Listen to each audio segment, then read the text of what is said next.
Apa kabar? Saatnya Anda menyimak berita Makassar bersama saya, Auriga Gustina. Sejumlah berita menarik akan kami sajikan untuk Anda. Berikut 3 berita utama hari ini. Tawuran 2 kelompok pemuda di Makassar kembali pecah. 6 rumah terbakar dan seorang warga terkena anak panah.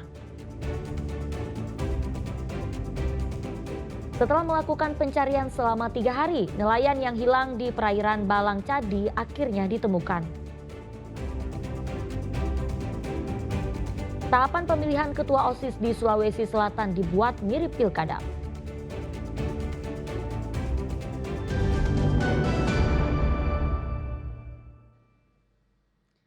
Kita ke informasi pertama, 2 kelompok warga di Kota Makassar kembali saling serang dengan panah hingga molotov. Akibatnya 6 rumah terbakar dan seorang warga terluka terkena anak panah.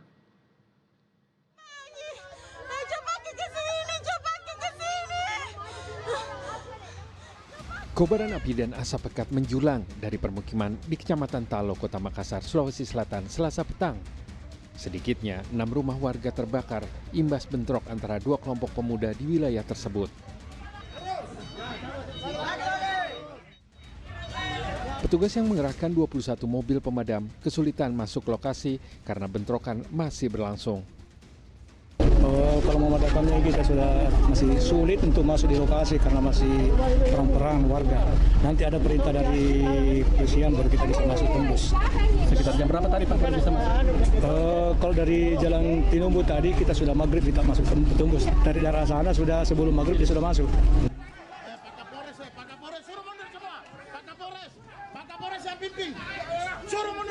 Upaya pemadaman baru bisa dilakukan setelah jajaran Polrestabes Makassar menerjunkan kendaraan taktis untuk membubarkan kelompok yang bertikai. Seorang warga dilaporkan terluka terkena anak panah. Diduga tawuran yang sudah berlangsung selama 4 pekan dipicu dendam lama dan peredaran narkoba di wilayah tersebut. Jadi kami usahakan pertemukan dari masing-masing kampung. Ini kan sebenarnya satu kelurahan, coba beda lorong aja ini. Nah, cuman ya ada perselisihan yang sudah lama terjadi dari tahun 80-an begitu. Nah ini kita upayakan supaya bisa cepat selesai. Yang terlibat ini dari intelektual mungkin Bang bisa dijelaskan apakah itu berkaitan dengan kartel narkoba? Kondisi di lokasi bentrokan berangsur kondusif. Petugas kepolisian masih disiagakan untuk mengantisipasi bentrok susulan. Muhammad Sardi melaporkan dari Makassar, Sulawesi Selatan.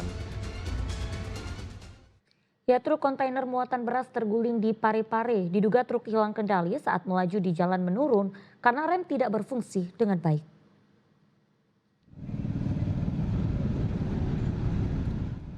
Kecelakaan tunggal dialami oleh truk kontainer yang membawa beras.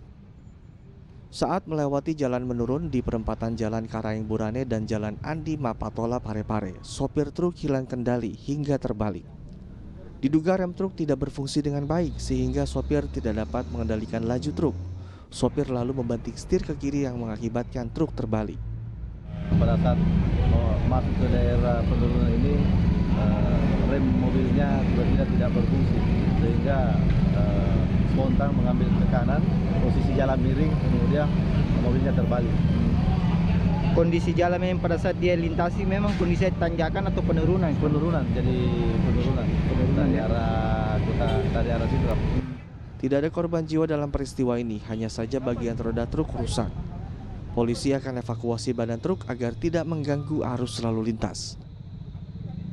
Suardi Gatang melaporkan dari Parepare. Ya, seorang nelayan yang sempat dilaporkan hilang di perairan Balang Cadi, Pangkep ditemukan dalam kondisi meninggal dunia. Jasad korban ditemukan terapung setelah pencarian selama 3 hari.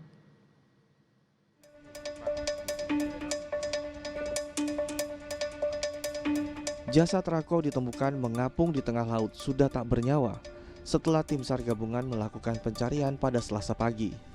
Korban ditemukan di antara Pulau Balang Lompo dan Pulau Balang Cadi, Pangkep. Sebelumnya, Rako dilaporkan hilang setelah seorang nelayan melihat kapal tak berawak terombang-ambing di perairan laut Balang Cadi pada 21 September, Minggu sore. Pada hari ketiga pencarian, tim SAR gabungan menggunakan 12 kapal nelayan. Jenazah korban ditemukan sekitar 4 km dari lokasi penemuan kapal tak berawak.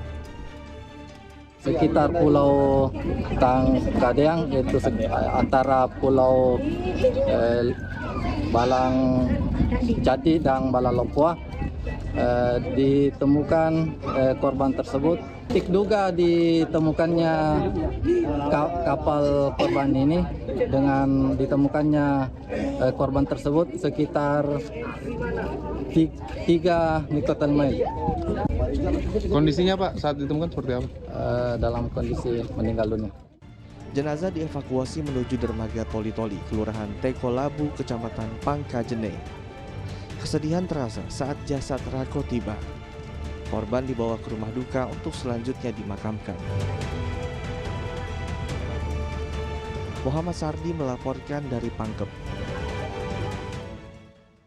Ya, bantuan untuk korban kebakaran di Kelurahan Watang Soreang, Parepare berdatangan. Pemerintah mendirikan tenda darurat untuk 11 keluarga yang kehilangan tempat tinggal. Pemerintah Kota Parepare mendirikan tenda darurat untuk korban kebakaran di Jalan Menara, Watang Soreang pada Selasa siang. Tenda ini disiapkan karena 11 keluarga yang terdiri dari 36 jiwa kehilangan tempat tinggal. Selain menampung korban kebakaran, tenda darurat juga digunakan untuk menyimpan bantuan sembako. Kita sekarang lagi mendirikan tenda darurat dekat dari lokasi. Semua bantuan yang sifatnya sembako, pakaian bisa diarahkan ke tenda utama yang jaraknya di sekitar lokasi juga. Ada berapa kakak yang terdampak, Pak? Kalau kakak yang terdampak ini ada 11 kakak, 36 jiwa, 5 rumah. Ini 36 jiwa sudah include dengan yang meninggal dunia 2 orang. Saat kebakaran terjadi, warga tak sempat menyelamatkan barang berharga. Yang tersisa hanya pakaian yang menempel di badan. Iya. Ini yang sudah habis sudah. Iya. Apa saja Pak yang bisa diselamatkan? Tidak ada Pak. Ini saja gua tas ini saja, tas pinggang, sama baju ini saya pakai dan enggak sarung. Damkar terus melakukan pendinginan, memastikan tidak ada titik api yang muncul. Suardi Gatang melaporkan dari Parepare.